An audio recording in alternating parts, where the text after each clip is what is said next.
Welcome to the parody where we tell up the victims in our favorite shorts.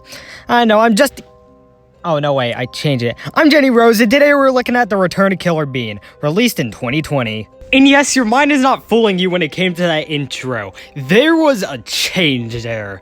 So it's not this, well, it's kind of still this, but more preferably, it's this. Alright, you got that? Good. To remember that, just check out what was edited out of Robert's Kill and Ho Ho.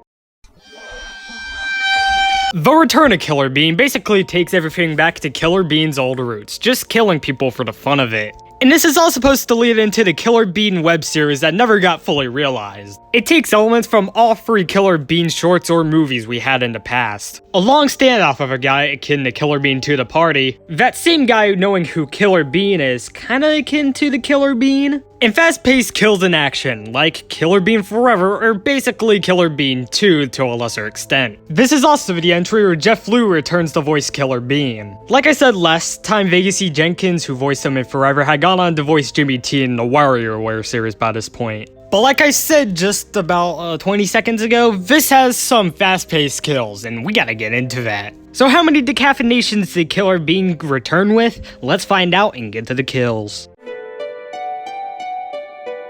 The short begins with an ad for the Killer Bean merch store, which kinda helped make the Killer Bean series possible for well the 2 episodes it went. There's also a Patreon shoutout which probably helped them put Moist Critical in the Killer Bean series, and there's a shoutout for the mobile game. Oh, and I somehow managed to completely gloss over the fact about that 2012 mobile game, Killer Bean Unleashed, so there's your mention of it here. The return of the title card later, we see a Bean on a rooftop. Well, not for long though. Killer Bean stabs this guy in the back for his first stabbing kill of the entire series. Killer Bean then looks out on what appears to be a robbery. And why out in the open like this? These guys are idiots. Well, for hours worse, so we can get out of the way of a thumbnail shot and include 2 more beans on the count. Good job. Nice to know the ragdoll physics still carry over. Their entire organization of what, like 5 people pop up and tell him to stop, but he says no and kills the rest of the 5. The first one is from a kick, and the rest of these are gunshots, 3 of which are in some super stylized ways. That leads them with this guy left, just camping at the side of Killer Bean's car. He threatens to shoot a hole in the Killer Bean's car, like he did with his mom's car for some reason. This spirals into him revealing that he still lives with his own mother, shocking Killer Bean. To give him a break, Killer Bean gives him an offer to drive his car. He thinks he's messing with him, but he's not. He's being completely serious about it. He could just have it. He throws his keys into a pile of trash that this Bean has to dig through in order to drive his car. He digs for the keys in the trash while Killer Bean's just like, get a load of this guy.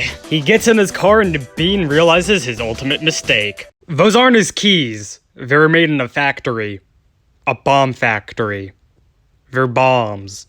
So the short ends with him going dumpster diving due to a bomb. But he says no at the end, so I'm not putting him on the count, which makes this the first ever Bean to survive Killer Bean's wrath. Let's return to the numbers and get to the numbers, because for some reason I can't move all that much with all these new graphics I've made.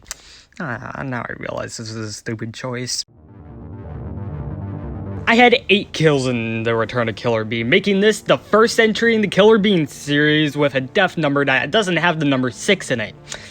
The victims are all male since, yet again, no female beans. Or for a runtime of 5 minutes, that left us with the slowest kill on average so far for any of these Killer Bean shorts, not movies, with 1 every 37.5 seconds. I'll give Amethyst Flamethrower to the Bean that looks like he walked straight out of the room because, you know, he hasn't done a stabbing kill before and that's unique. And although I'm not going to do this anymore, by default I'll give Broken Pistol to the 4 beans that got shot. I mean, it is a shooting kill, although the stylizing of it was supremely good. And that's it. The Return of Killer Bean was released in 2020 and like I said like a million times, leads into the Killer Bean series that I'll be looking at next week. Until then, I'm not going to say my name, but we'll have my name somewhere on the screen, and this has been a parody. Thanks a lot for watching this parody. We're nearing the end of the summer spectacular that's somehow been going on because, no joke, the frequency I've managed to release these is impressive. I'll try releasing 1 every 2 weeks during school so we have some kind of frequency during that period, but I don't know how that's gonna truly play out. Otherwise, thanks for watching.